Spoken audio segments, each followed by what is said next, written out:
недели провели в заложниках в селении Сунжа. Вся наша семья без мужчин.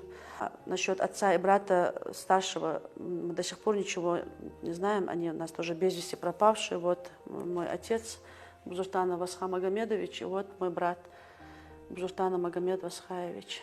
Это мой дядя, двоюродный брат моего отца, Бузуртанов Муса Янузович, тоже вот без вести пропавший. Это все Бузуртановы, вот мои дяди все вот эти двоюродные. Вот Бузуртанов Хусен, Бузуртанов Султан, это Бузуртанов Башир. Вот эти все без вести пропавшие. 8 человек с нашего тейпа пропали без вести.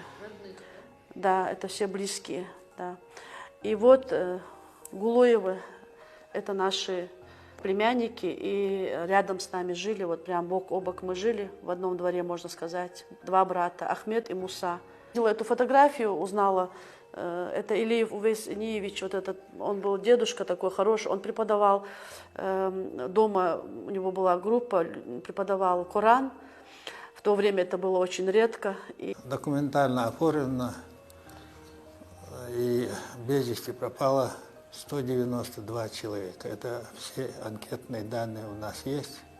Есть, когда они пропали, где пропали, информация, кто их забирал, примерно подтвержденная. Это мы собирали годами, с 92-го года собирали. И убитых 484 человека у нас на тот период было. Помню тот момент, когда нас везли по этой трассе, уже везли на обмен, и когда сказали, что обмена не будет, и развернули эти автобусы, да, и такой крик начался, такой плач, что творилось, все начали, я не знаю, рвать на себе волосы, если возвращение обратно, вот то место, где мы находились, да, и я помню, на каком-то перекрестке нас повернули в Беслан.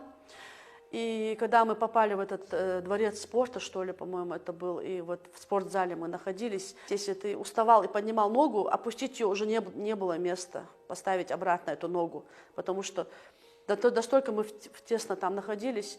И никогда не забуду эту картину, когда нас сказали, что сейчас на автобусы будут сажать. Старик такой, да, ему за 70 было, а матери его было из-за 90, наверное. И он нес эту свою мать на руках.